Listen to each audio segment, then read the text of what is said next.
لا تنسوا الإعجاب بالفيديو والاشتراك بالقناة وتفعيل الجرس.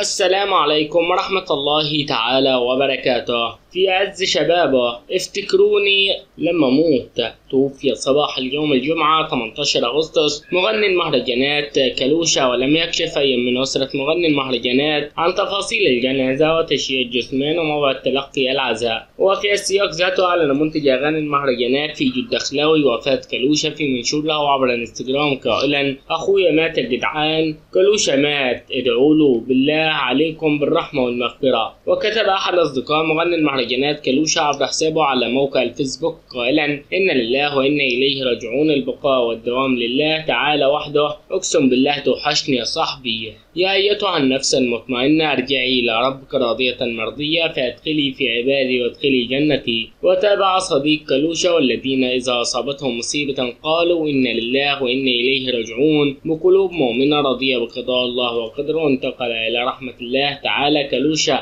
والله إن العين لتدمع وإن القلب ليحزن وإن على فراقك لمحزنون، ولا نقول إلا ما يرضي الله، إن لله وإنا إليه راجعون. والسلام عليكم ورحمة الله تعالى وبركاته.